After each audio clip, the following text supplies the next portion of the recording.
Heinkel 111.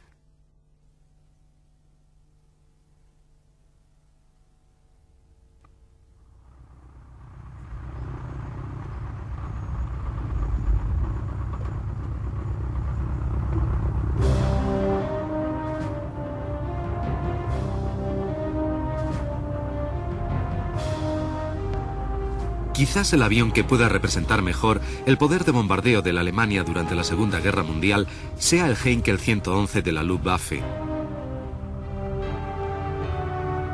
Concebido en secreto, pero más tarde producido a millares, este aerodinámico diseño combatió hasta el mismísimo final de la guerra y fue el bombardero medio característico de su época.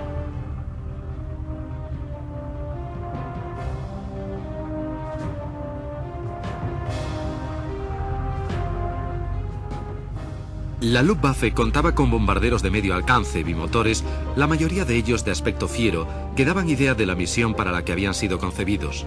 Eran funcionales, robustos, mortíferos y contrastaban fuertemente con la figura esbelta, casi artística del 111.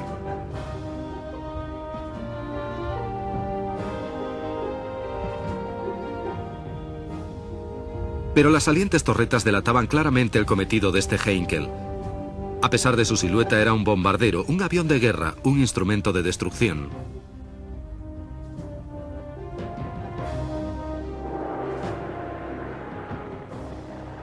La más sorprendente característica del 111 era su morro aerodinámico acristalado que permitía una visión excelente. Para ello estaba algo desplazado a la derecha para facilitar la puntería del bombardero en el cumplimiento de su misión, seleccionando los blancos sobre los que debía descender la muerte.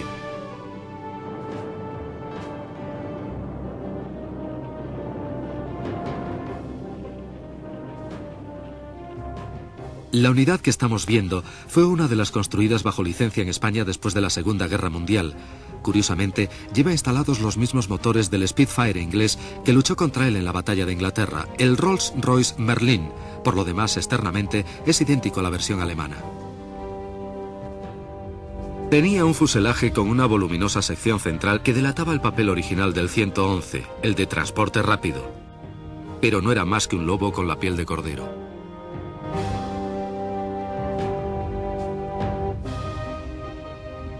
Después de la Primera Guerra Mundial, la aviación alemana fue limitada por el Tratado de Versalles. Sin embargo, los aviones comerciales estaban permitidos. Los fabricantes concentraban sus energías produciendo transportes fiables y eficientes que teóricamente no representaban amenaza alguna contra los aliados.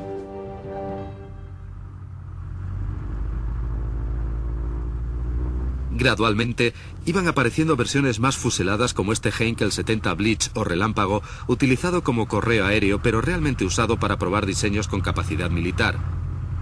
De hecho, fue utilizado durante la Guerra de España en operaciones bélicas. A mediados de los años 30, Alemania estaba abiertamente decidida a contravenir el Tratado de Versalles. La ascensión al poder del partido nazi había despertado un sentimiento de orgullo nacional y bajo la dirección de Adolf Hitler, el pueblo alemán miraba otra vez hacia el futuro y hacia una promesa de grandeza. Hitler había accedido al poder en 1933 y en pocos años situó a hombres como Hermann Göring y Erhard Milch en puestos clave controlando la fuerza aérea y, lo que es más importante, la producción de aviones.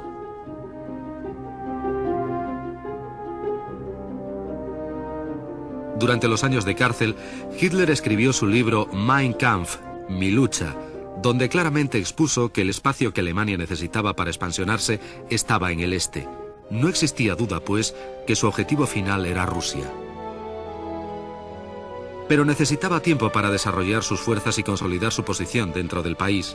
Con esta meta, se convocaron varias manifestaciones de proporciones difíciles de imaginar. Pero todo este exhibicionismo tenía un objetivo único: impresionar.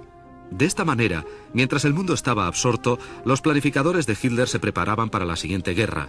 Una guerra que ellos sabían que estaría muy influenciada por las lecciones aprendidas en la anterior, donde el tanque, el submarino y sobre todo el avión habían realizado su devastadora aparición.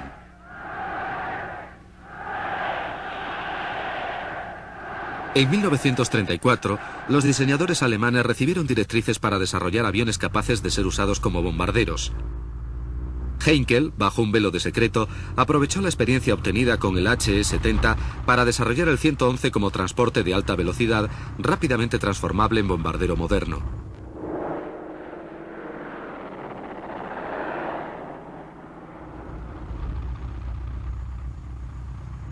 Un desarrollo similar en varios aspectos a este avión fue el modelo 116, aunque tenía 4 motores. Para mejorar su actuación como avión postal de largo alcance, se le montaron cohetes de asistencia al despegue. Todos los aviones gastan una parte importante de su combustible en esta fase y por consiguiente, si se puede reducir el tiempo que se tarda en elevar el avión, tanta más gasolina puede ser empleada para aumentar su autonomía. El 116 fue utilizado en muchos vuelos en busca de récords, pero también se consideró que podía tener cierta capacidad de bombardeo y quizás de avión de reconocimiento de largo alcance, lo que probablemente explique por qué se gastó tanto tiempo y esfuerzos en incrementar su radio de acción.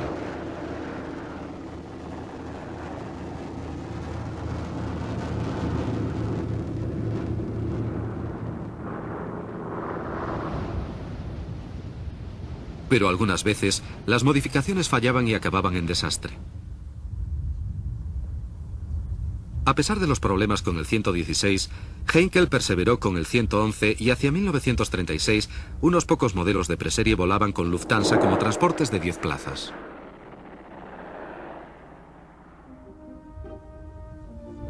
Pero no era la utilización civil lo que en realidad interesaba a la Luftwaffe, sino más bien la versión de bombardeo, construida de acuerdo con las especificaciones originales y que externamente difería muy poco de la civil, excepto por las protuberancias de 2 puestos de ametralladoras, que eran el símbolo de la poca importancia que habían prestado los diseñadores alemanes al riesgo que representaban los cazas del momento para este rápido bombardero. En 1936, esta suposición estaba probablemente justificada. Verdaderamente el 111 era tan rápido como cualquier caza de la época y sus capacidades de maniobra eran superiores incluso a las del monomotor HE-70 Blitz.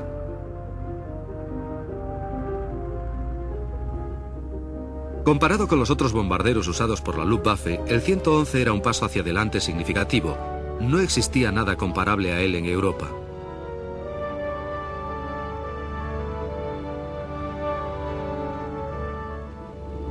En efecto, el competidor más cercano era otro diseño alemán, el Dornier Do 17, que era un eficaz bombardero medio, aunque de una concepción fundamentalmente distinta.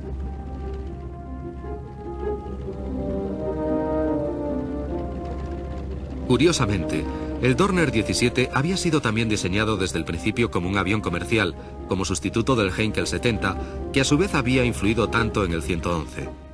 Del mismo modo, hubiera sido un avión postal rápido, aunque tuviera capacidad para transportar solo 6 pasajeros.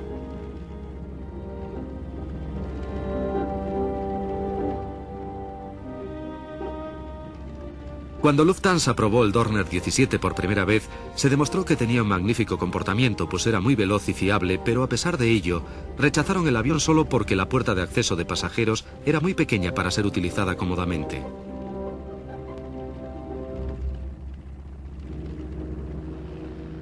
Los pocos ejemplares que se construyeron acabaron siendo guardados y fueron olvidados, de no ser por Robert Antach, un piloto que había volado el Do-17 conquistando varios récords. Antach se vio involucrado más tarde en el programa de adquisiciones de la Luftwaffe y se encontró, casi por accidente, con los Do-17 almacenados. Con solo volarlo una vez después de ser reacondicionado para bombardero, se dio cuenta de su gran potencial militar. No transcurrió mucho tiempo antes de que se encargara la fabricación de 1.700 unidades.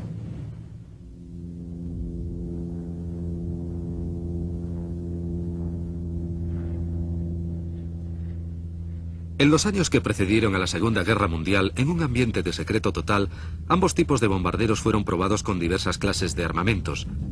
En estas imágenes, un Do-17 es probado soltando bombas en vuelo horizontal.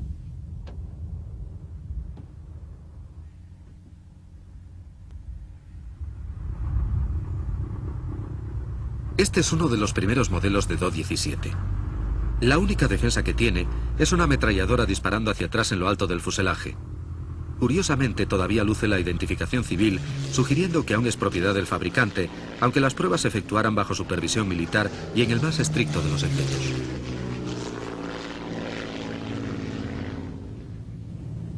Estos sorprendentes planos a cámara lenta dan idea de los resultados alcanzados en un bombardeo en vuelo rasante, donde el proyectil es virtualmente arrojado contra el objetivo.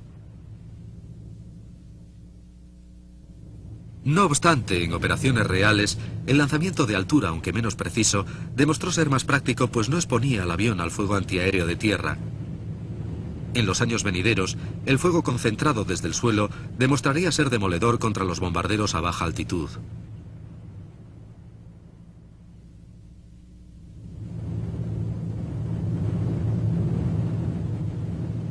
Pero a pesar de todo, existen cierta clase de misiones que requieren bombardeos al ras de suelo y para ellos el Do-17 con su gran velocidad y su estrecho fuselaje hubiera ofrecido mucho menos blanco que otros aviones en la misma situación.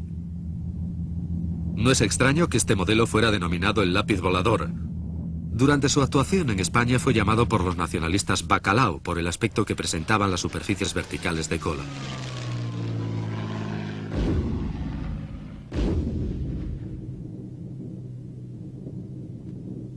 Otra clase de técnica probada antes de la Segunda Guerra Mundial fue la de ocultación por medio de humo. Se descargaban nubes artificiales al ras del suelo, pues eran consideradas un camuflaje efectivo para las posibles tropas de desembarco contra las baterías costeras. Aunque el método fue rara vez empleado en condiciones reales, ofrece una idea del pensamiento militar alemán de aquel momento.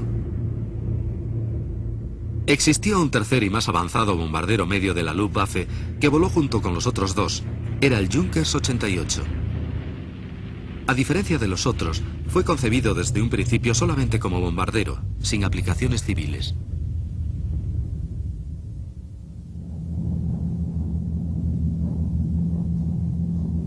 El 88 era todavía más rápido que sus contemporáneos y en conjunto era mucho más versátil, pues además de poder efectuar el bombardeo normal en vuelo horizontal, tenía capacidad de hacerlo en picado como el Ju-87 Stuka monomotor, mucho más pequeño que él.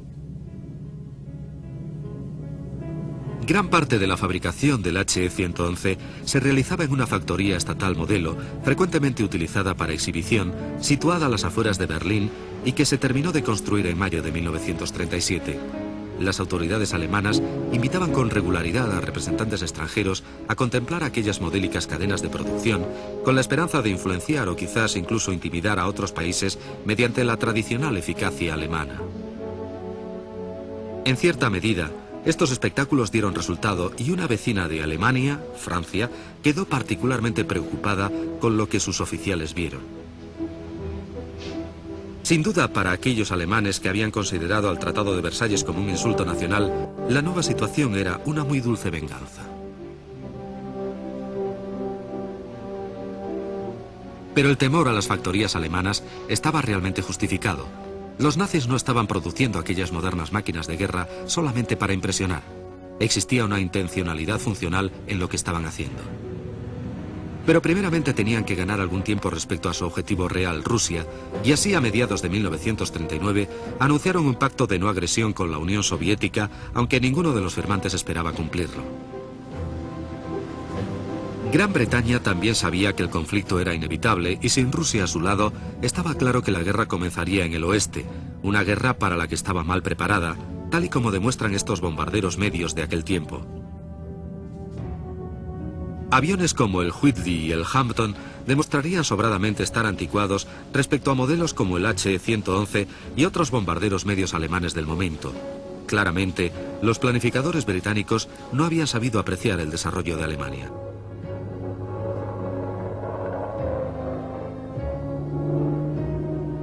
Incluso los diseños posteriores, como el Bristol Beaufort, dejaban mucho que desear como bombarderos medios convencionales. Fueron utilizados principalmente como bombarderos y torpederos marítimos. Operando en alta mar, atacaban barcos enemigos en lugar de objetivos terrestres.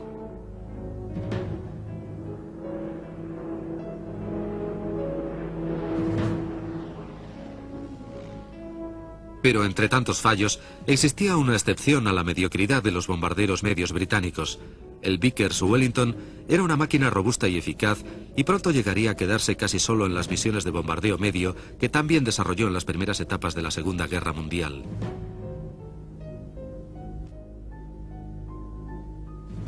Cuando Alemania invadió Polonia, tanto los británicos como los franceses no tuvieron más remedio que declararle la guerra para garantizar la protección de los polacos.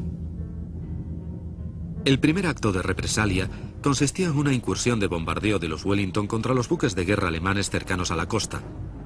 Tuvo un éxito limitado y los ingleses tuvieron mucho cuidado evitando áreas civiles, pero representó la primera manifestación de fuerza con que los nazis se encontraron.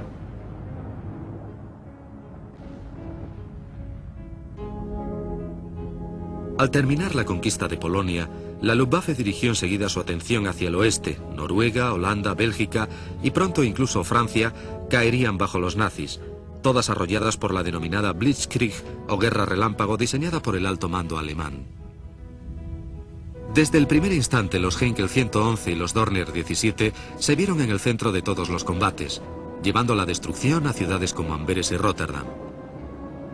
Los nazis esperaban establecer el nuevo orden y su Reich, que duraría 1000 años, entre las ruinas que iban dejando atrás.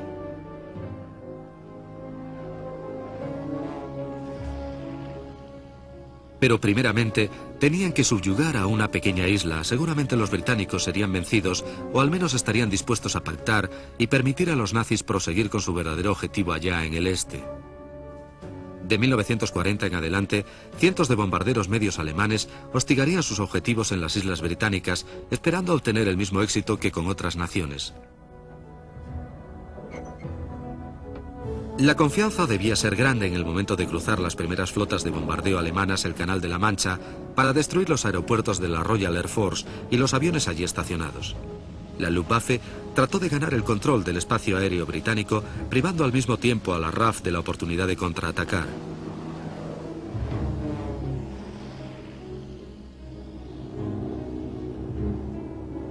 Pero esta vez, las cosas serían muy diferentes para la Armada Aérea Alemana.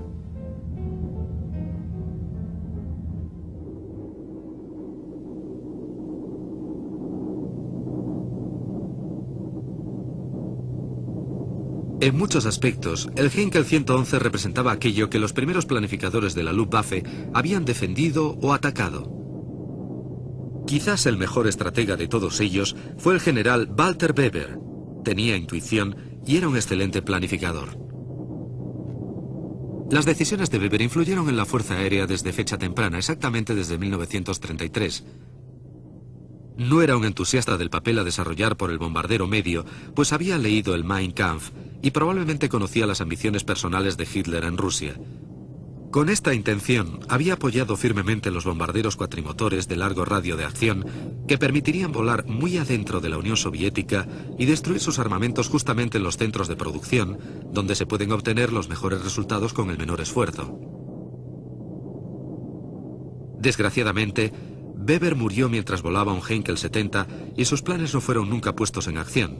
Al contrario, un gran número de pequeños aviones fueron construidos en su lugar. La decisión de cancelar el bombardero de largo radio de acción bien pudo haberle costado la guerra a Alemania. Ciertamente, de haber vivido Weber, Alemania hubiera tenido la capacidad de castigar a la Unión Soviética bien dentro de su territorio. Un simple accidente de aviación le había resultado muy caro a Alemania. El general Harbach habla acerca de Walter Weber. Era sorprendente que él procediese del ejército, del Estado Mayor. ¿Cómo se las arreglaría en su nuevo puesto de jefe del Estado Mayor del Aire? Pues lo hizo magníficamente.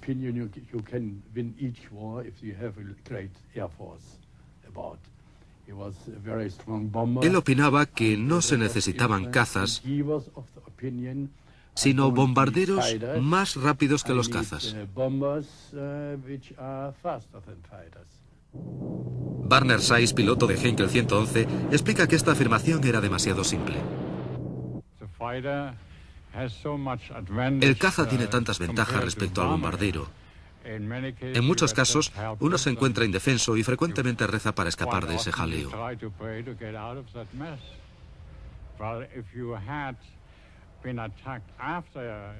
No obstante, si se es atacado cuando se han lanzado las bombas, el avión naturalmente está en mejores condiciones para efectuar maniobras evasivas.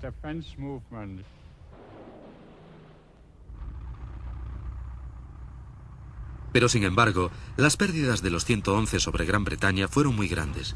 Se les dio protección adicional por medio de Messerschmitt 110 de largo radio de acción con armamento pesado.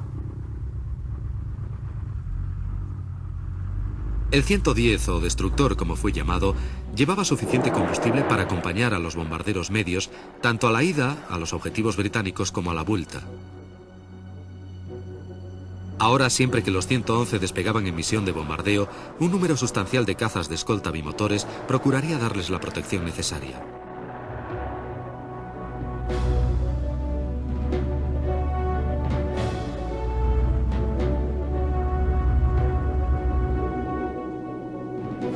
El mismo Goering había defendido la idea de los cazas de escolta de largo radio de acción y esperaba grandes mejoras cuando entraran en servicio. Pero desgraciadamente para la Luftwaffe, aunque el 110 poseía la velocidad, el radio de acción y la potencia de fuego necesaria, comparado con los cazas británicos, no era maniobrable y pronto serían derribados tantos escoltas alemanes como bombarderos, a los que se suponía que iban a proteger.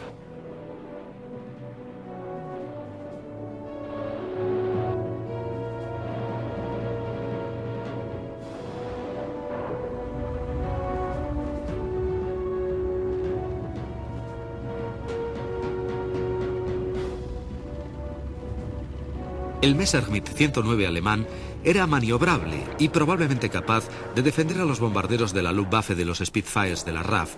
Sin embargo, no fueron usados correctamente, pero incluso, si lo hubieran sido, su muy limitado radio de acción solo les permitía volar 20 minutos sobre Inglaterra, y este tiempo no era suficiente para proteger a los bombarderos en su misión.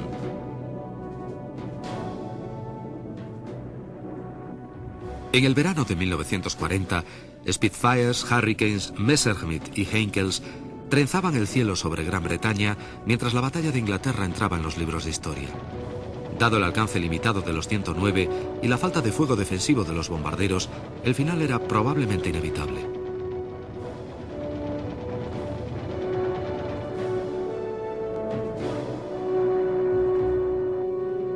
Cientos de aviones alemanes fueron derribados y muchos más cayeron al mar por falta de combustible.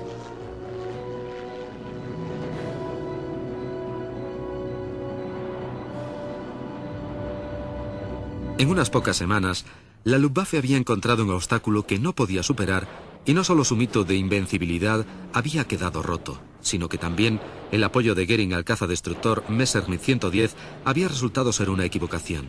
Desde este momento, el poder de Goering dentro del partido nazi se iría desvaneciendo lentamente.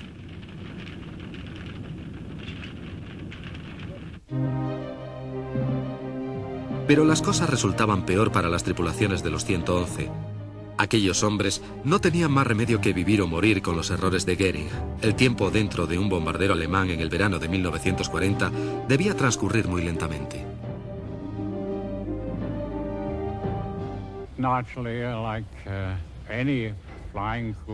Naturalmente, como cualquier otro aviador, siempre teníamos miedo de ser alcanzados en algún punto vital, principalmente el motor, radiador de aceite, radiador de agua o tanque de combustible.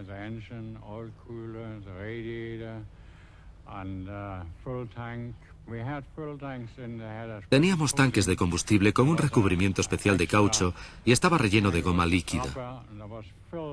De esta manera, si un proyectil atravesaba el depósito, el líquido taponaría el orificio producido por la bala, pero si esta era una trazadora, entonces explotaría.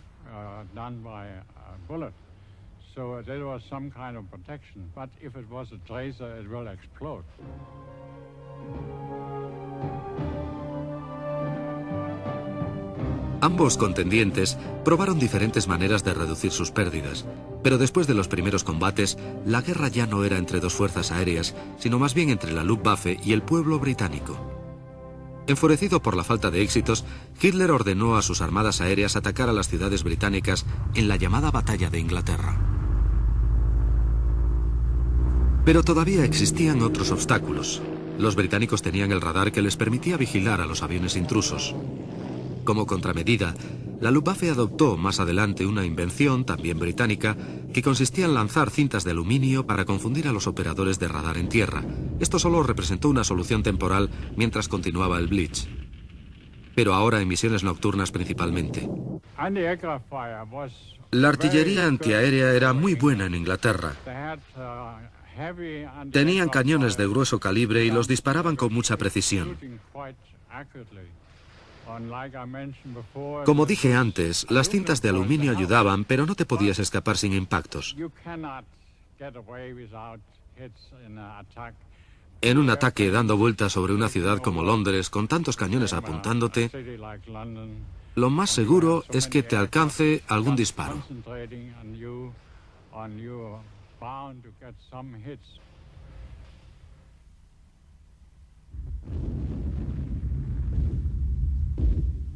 Ciertamente, las misiones de bombardeo parecían haber reducido pérdidas cuando operaban en la oscuridad de la noche. También los británicos lo sabían. Por ello enviaron sus primeros Lancaster en misiones nocturnas contra Alemania. El Lancaster poseía lo que el general Weber hubiera deseado: largo radio de acción, gran carga de bombas y buenas defensas de sus eficaces puestos de ametralladoras. Los bombardeos nocturnos de los Lancaster sobre el tenue cielo de Alemania devolvieron con creces el Blitz contra Londres.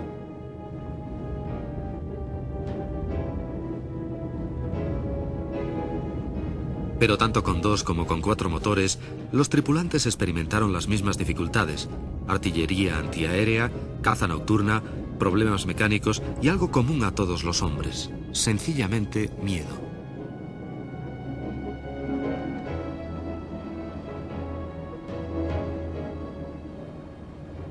En 1942, los americanos llegaron a Europa con sus cuatrimotores.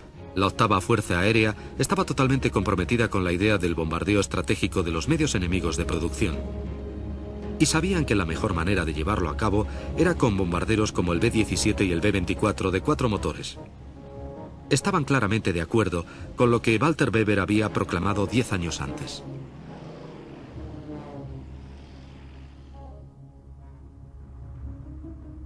Incluso los rusos tenían un bombardero de 4 motores de largo radio de acción, el DB-7, un avión enorme de 36 metros de envergadura, probablemente capaz de llevar a cabo los mismos cometidos que el Lancaster. Provenía de una larga serie de bombarderos pesados rusos. Aunque sorprendentemente actuó en pocas ocasiones, demostró que los soviéticos se dieron cuenta de la importancia de tener un avión de esta clase en su arsenal.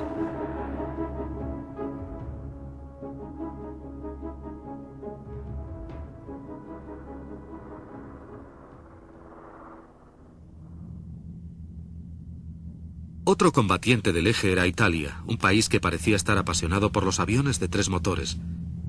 Desarrollaron trimotores para bombardeo, transporte y como hidroaviones.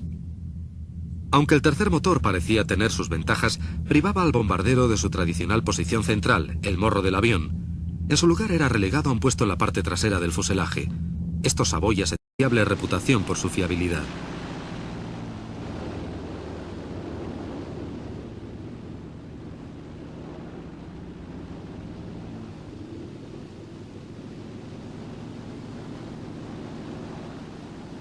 Aunque no se construyeron muchas unidades, el 108, sin embargo, cumplía todos los requisitos deseados por el general Weber.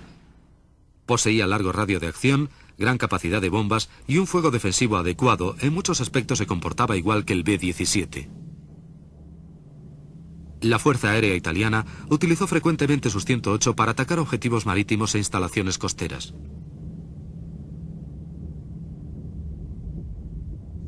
Es sorprendente que, habiendo sentido los italianos la necesidad de un bombardero estratégico, sus aliados alemanes no desarrollaran un avión así. En lugar de ello, continuaron mejorando los bombarderos medios existentes para hacerlos más versátiles. No hay duda que Alemania poseía la tecnología necesaria para producir grandes aviones, pues tenían el cuatrimotor Cóndor de reconocimiento naval y varios Junkers de 4 y 6 motores que podían haber sido convertidos fácilmente a bombarderos. Pero la realidad es que la guerra relámpago requería que la Luftwaffe actuara en tan estrecha cooperación con el ejército que sus aviones fueron desarrollados como soporte de las fuerzas terrestres y no para operaciones independientes como el bombardeo estratégico. En lugar de ello, prefirieron actualizar bombarderos medios como el Do-17 a este otro modelo, el Do-217.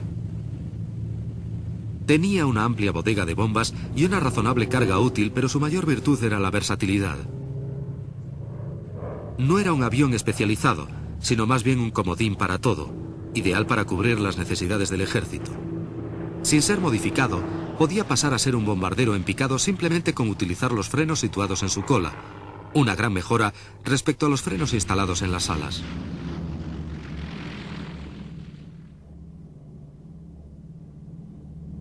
Además de bombardero horizontal y en picado, el 217 también se utilizó como caza nocturno contra los Lancaster británicos con gran éxito.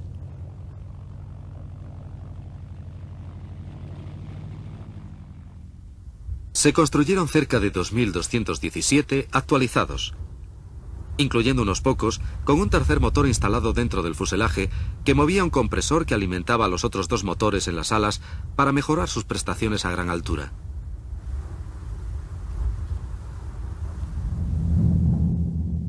Incluso el más moderno Junkers 88 sería actualizado en varias ocasiones. Este es el Junkers 188, un modelo tardío con una cabina muy mejorada que permitía una excelente visión a la tripulación. Era rápido y muy maniobrable, también debía cumplir con el requisito de versatilidad. Los 188 eran a la vez bombarderos horizontales y en picado, y además podían llevar a cabo misiones de caza nocturna. Por otra parte, el venerable 111 continuaba en servicio sin grandes modificaciones. Básicamente, el mismo diseño que Lufthansa utilizó como avión de línea cumplió con las misiones del bombardero medio, volando por los cielos y carreteando por pistas de hierba, aunque existieron varios intentos de aumentar su eficacia.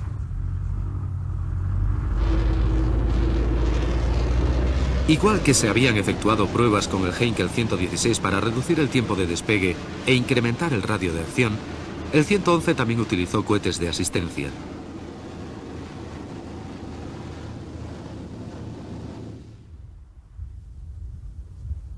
Los primeros experimentos utilizaban como combustible una mezcla de oxígeno líquido y alcohol, pero producían más riesgo que beneficios y fueron descartados hasta que no se encontrase otra mezcla adecuada.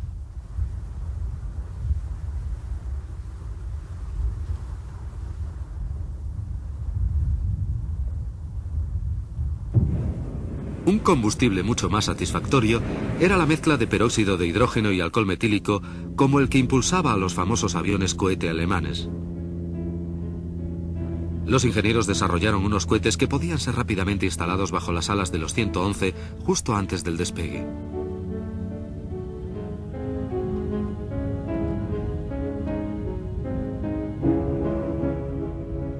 Uno de los mayores problemas de esta clase de propulsores era su volatilidad.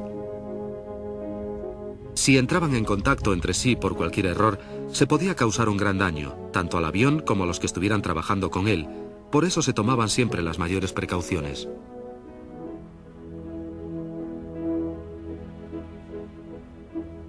Como medida práctica, los cohetes estaban provistos de paracaídas para que pudieran ser soltados después del despegue y aterrizar sin deterioro, pudiendo ser reutilizados posteriormente.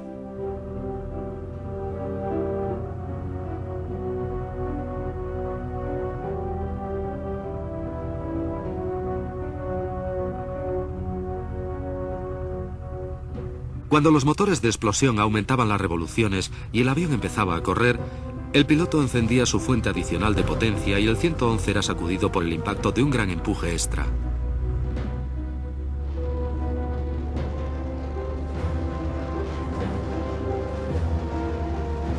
Los despegues asistidos también permitían al 111 transportar cargas más pesadas, pero esta notable innovación no sería nunca fabricada a gran escala.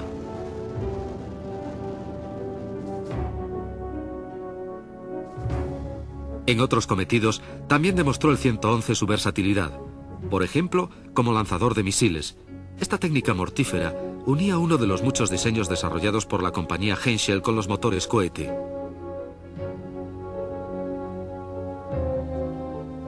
Este es el modelo 293, al que se le está instalando su motor. Es un misil contrabarco de corto radio de acción, controlado por radio y propulsado por una combinación de peróxido de hidrógeno y permanganato sódico, cuya mezcla producía un empuje de 600 kilos. La combustión solo duraba alrededor de 10 segundos, aunque era suficiente para hacer que el misil saliera disparado a más de 200 kilómetros por hora respecto al avión que lo lanzaba.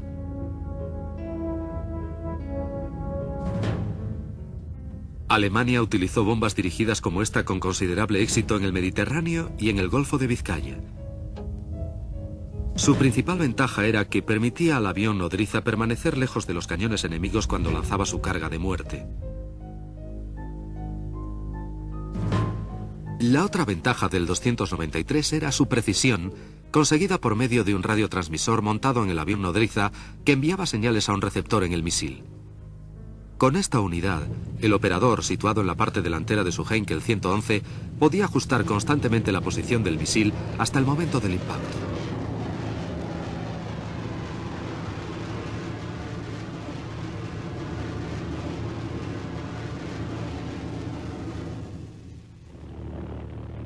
El 111 también estuvo muy conectado con otra clase de misil, y aunque este ingenio era apuntado en lugar de ser dirigido, tenía capacidad de causar un enorme daño al potencial bélico aliado.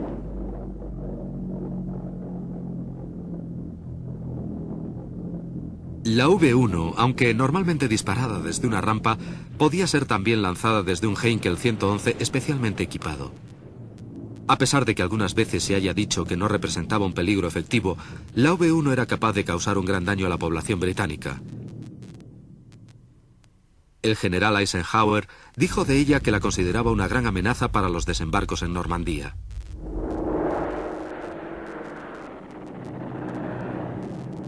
A pesar de que el 111 se vio envuelto en muchos de los más avanzados programas de desarrollo de armamentos, siempre será recordado como bombardero medio. Voló en todos los escenarios donde la Luftwaffe actuó, incluyendo aquel que tan claramente identificó Hitler en su libro Mein Kampf, Rusia.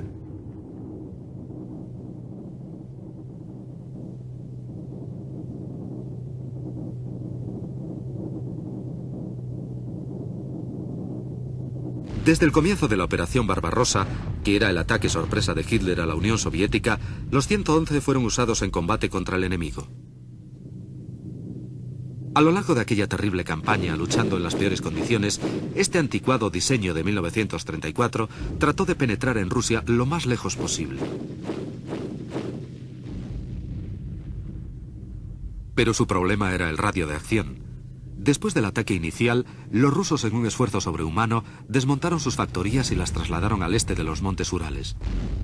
Allí establecieron su industria y produjeron cantidades enormes de armamentos, mucho más allá del alcance de los bombarderos medios, a los que Alemania había prestado tan poco inteligentemente toda su atención.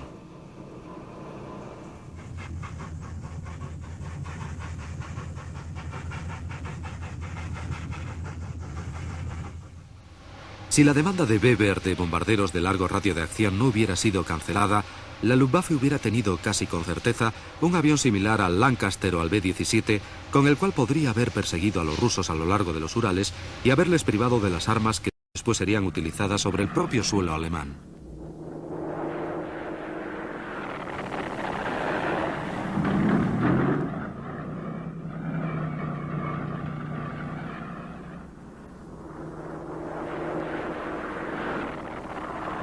Desde 1944 en adelante, las factorías rusas fabricaron cantidades increíbles de cazas y aviones de ataque al suelo, entre ellos el mítico IL-2 Stormovik, un aparato del que se produjeron más de 15.000 ejemplares, siendo por lo tanto el aeroplano más prolífico que se haya construido.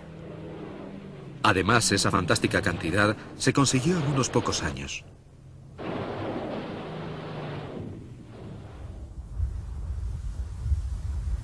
Hacia 1945, la suerte de Alemania estaba echada. Se podía percibir fácilmente por los restos de aviones diseminados por las pistas de la Luftwaffe a lo largo del país.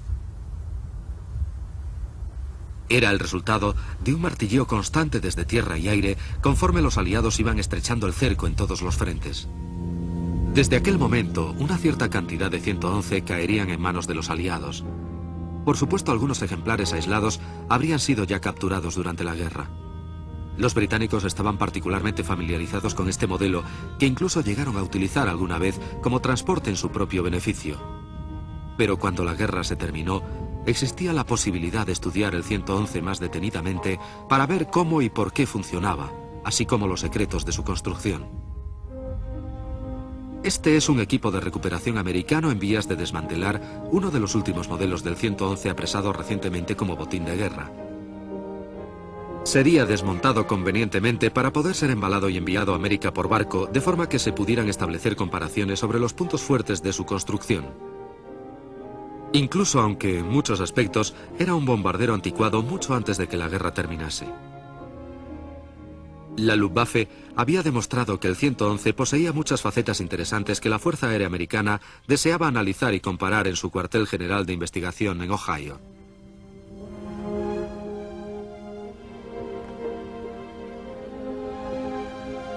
Ciertamente, algo atrayente debe tener un avión que fue diseñado en 1934, usado como avión de línea y después producido como bombardero en una cantidad no inferior a 7.300 unidades en los 10 años siguientes.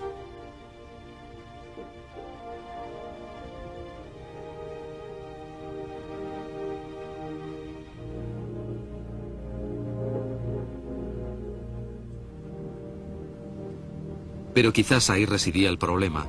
No puede existir duda que el 111, con su característico morro acristalado, era un diseño notable que dio constante servicio con muy pocas modificaciones. Precisamente esta cualidad era un argumento en contra de la producción del bombardero de los Urales de 4 motores, pues una sola arma estratégica de esta clase hubiera costado a los alemanes el equivalente de 2,5 111 en términos de material y horas hombre.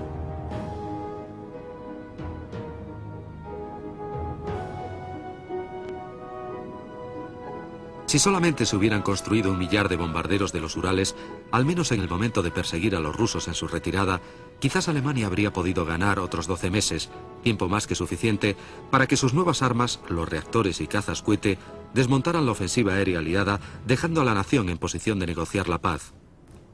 Pero tal vez, en ese caso, la bomba de Hiroshima hubiera sido conocida por la historia como la bomba de Berlín. Antes del ataque a Polonia y de que comenzara el holocausto que tuvo lugar a continuación, Alemania había probado sus armamentos en la Guerra Civil Española. Para ella, esta contienda no había representado nada más que un campo de pruebas o un ensayo general de la obra principal que a continuación iba a ser representada.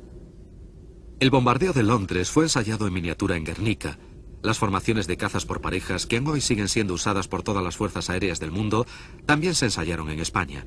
El bombardeo en picado se experimentó en aquella guerra por primera vez con el famoso Stuka. Los bombarderos medios, HE-111, DO-17 y JU-86, comenzaron allí su carrera bélica. Todas las armas con las que Hitler contaba para sus planes a largo plazo fueron ensayadas precisamente en contra de las armas que otra nación, Rusia, también estaba ensayando para el futuro conflicto, a un costo terrible para la población española de ambos lados. Es interesante observar que el Heinkel 111 comenzó su actuación bélica en un país, España, en el que precisamente acabaría muchos años después su carrera. El único 111 en vuelo hoy en día fue precisamente construido aquí.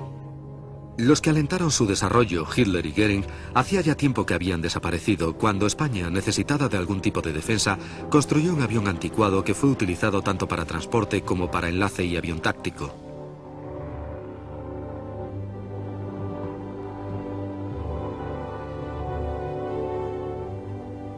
Este modelo en particular fue utilizado para rodar la película La Batalla de Inglaterra y después fue adquirido por la Confederate Air Force de América. Hoy en día se pueden contemplar ejemplares estáticos españoles en diversos museos del mundo y especialmente en el Museo del Aire de Cuatro Vientos en Madrid, donde además existe un ejemplar único de los primeros 111 que actuaron en España con la famosa Legión Cóndor.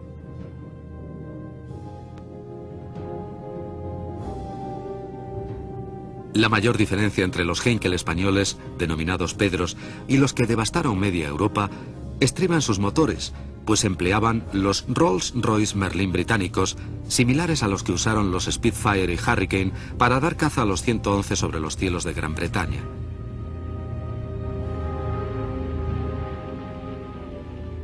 Los Spitfires fueron también usados por los rusos y los motores Merlin fueron instalados en los últimos Mustang, otro caza con el que el 111 en su larga carrera tuvo que combatir.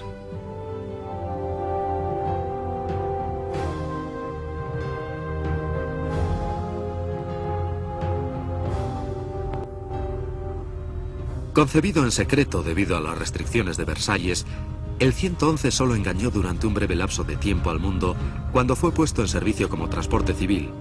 Su destino real era claramente el de un bombardero medio para apoyar a Hitler en su guerra relámpago a través de Europa. Realizó este trabajo junto con los diseños de Dornier y Junkers de similares proporciones y lo hicieron bien.